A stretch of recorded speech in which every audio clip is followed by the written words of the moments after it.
हर मोड़ पर एक नई कहानी हमारा इंतज़ार कर रही होती है। उसी तरह मेरी कहानी भी शुरू होती है मेरे गांव से, मेरी जन्मभूमि, जहां मैं बड़ी हुई, जहां हर गली एक यादों की किताब है।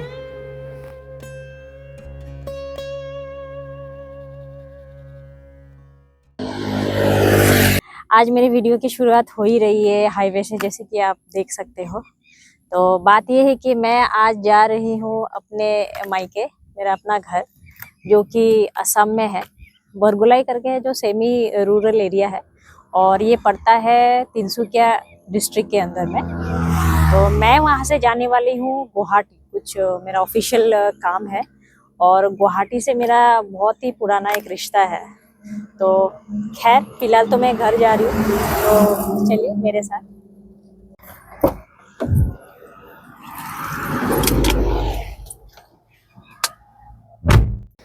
हर रास्ते की अपनी एक भाषा होती है।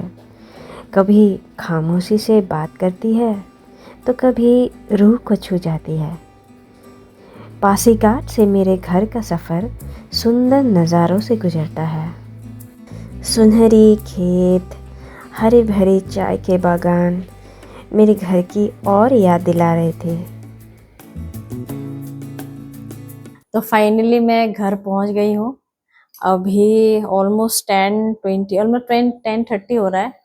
मुझे लगा था 9 बजे तक पहुंच जाऊंगे, पर आते आते हम लोग कहीं रुक गए और एक एक्सपो भी लगा था, वहीं पे भी कहीं रुक गए हम लोग, तो उसके चलते थोड़ा लेट हो गया। ये मेरे पापा है, ये, और ये मेरी मम्मी जो कि फिडल हेड तो ये कुछ काम कर रही है। तो अभी काफी टाइम हो गया है, भूख भी काफी लग गई है, थकावट भी काफी है। तो अभी तो फिलहाल डिनर करके सीधा सोने जाऊंगी। तो मैं आपसे सीधा मिलूंगी गुवाहाटी जाने के सुबह। कहते हैं सफ़र वही जो हमें खुद से मिलवा दे।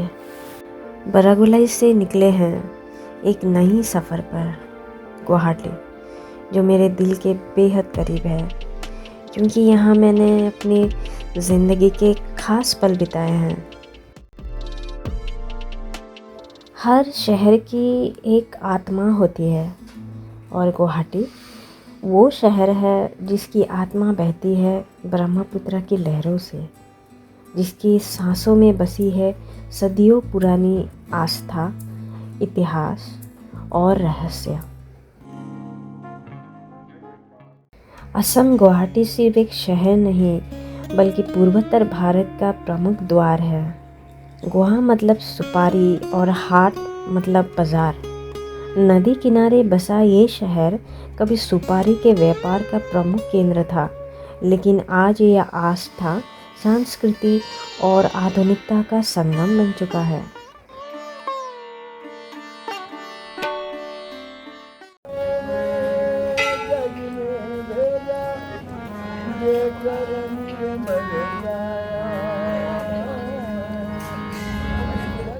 महाभारत और पुराणों में भी वर्णित प्रागज्योतिषपुर, जो आसाम की प्राचीन राजधानी रहा है, वही तो है आज का गुवाहाटी।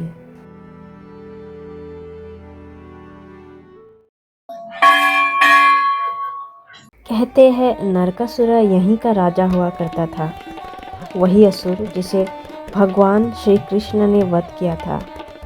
मेरी पहली मंदिर नीलाचल पर्वत पर बसा माँ कामाख्या का मंदिर। यहाँ देवी की पूजा मूर्ति के रूप में नहीं, बल्कि स्वयंभू शिला के रूप में की जाती है। सदियों पुराना ये रहस्यों और आस्था का अद्भुत संगम है। मैं अभी आई हूँ गुवाहाटी असम के कामाख्या मंदिर में। अभी मैं मुख्य द्वार के बाहर ही खड़ी हूँ, अभी प्रवेश करने जा रही हूँ। जैसे कि आप सभी को पता है, माँ कामाख्या पूरे विश्व में काफ़ी प्रचलित है, काफ़ी प्रमुख है। यहाँ लाखों की तादाद में माँ के दर्शन करने आते हैं। तो चलिए आज मैं भी आपको ले चलूँ माँ का के दर्शन के लिए, आइए।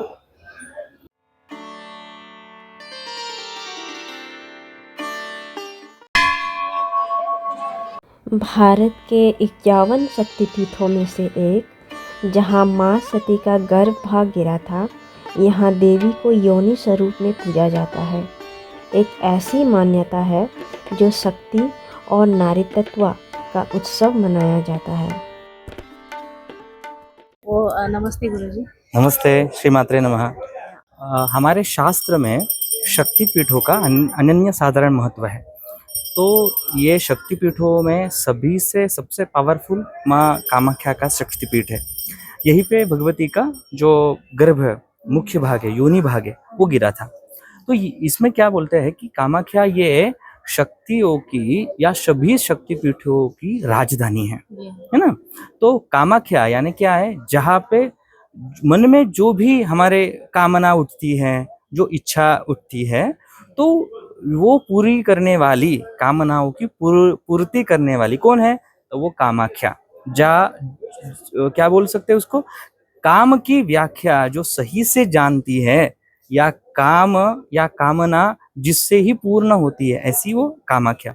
और जब हर साल आम्बुबुची मेला आता है, मंदिर के कपाट 3 दिनों के लिए बंद हो जाते हैं। माना जाता है उस समय माँ रजस्वला होती है। प्रतीत है कि मासिक धर्म पवित्रता और जीवन की पहली सीढ़ी है। मुख्य द्वार खोलने पर लोगों में उत्साह और श्रद्धा की दीप जलने लगते हैं। यह मंदिर तंत्र विद्या और शक्ति का केंद्र रहा है, जहाँ सदियों से साधक आते हैं आत्मा की गहराई को छूने। यहाँ आकर मन को शांति मिली। आपको भी आना चाहिए। यहाँ ना कोई शोर है, ना दिखावा, बस एक गूंज, जय माँ कामाख्या।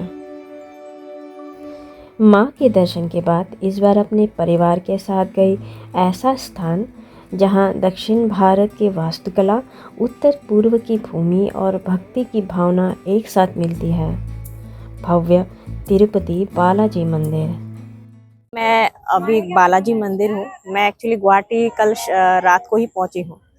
तो यहाँ पर मैं अभी अपने फैमिली मेम्बर्स के साथ मंदिर आई हूँ। तो अंदर शायद आरती हो रही है, पर अंदर मोबाइल कैमरा या फिर वीडियोग्राफी करना अलाउड नहीं है, तो मैं अंदर का व्यू तो आपको दिखा नहीं सकती। तो खैर बाहर ही जो है मैं आपको एक्सटीरियर पार्ट ही दिखा सकती हूँ। पहुँचने में शाम हो गई, लगभग बंद ही होने वाले थे, तो ज़्यादा दिखा नहीं पाऊँ। पर बता दूँ कि इस मंदिर की बनावट आपको सीधे ले चलेंगे आंध्र प्रदेश के प्रसिद्ध तिरुपति मंदिर की ओर। कुछ वक्त वहीं थी अपनों के साथ, वाकई यादगार है। वो कहते हैं ना, परिवार के साथ बिताया समय किसी तीर्थ यात्रा से कम नहीं होता।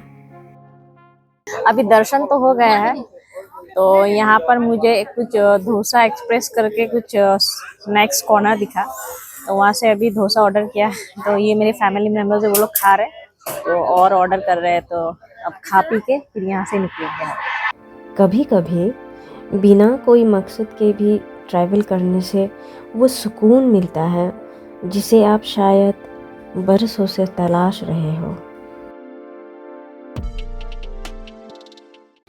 गुवाहाटी से लगभग 170 किलोमीटर दूर हम चल पड़े मोलिनोंग, एशिया का सबसे स्वच्छ गांव।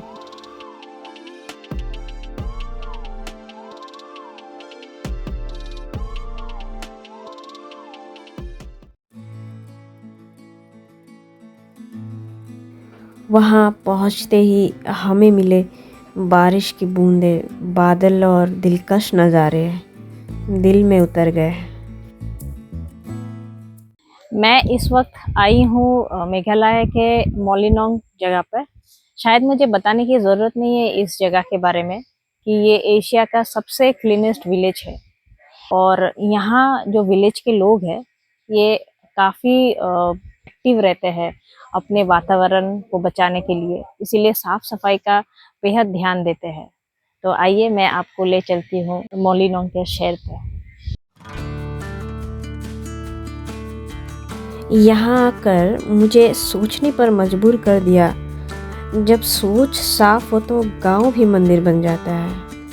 यहाँ फूलों से सजा हुआ घर और लोग मुस्कुराते दिखते हैं। बच्चे मोबाइल स्क्रीन में नहीं बल्कि खुली हवा में वक्त बिता रहे हैं। सच में ऐसे ही कोई खिताब नहीं मिला है, उनका हक है।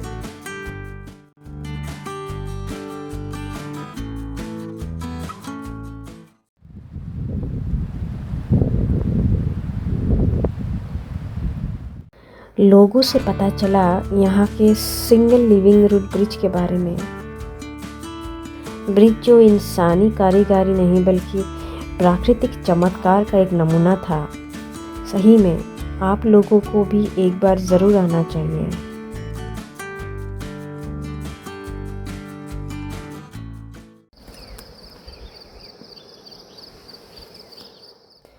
ये प्यारा सा ट्री हाउस और ये बैलेंसिंग रॉक शायद सालों से टिका हुआ है। वाकई मज़ेदार है।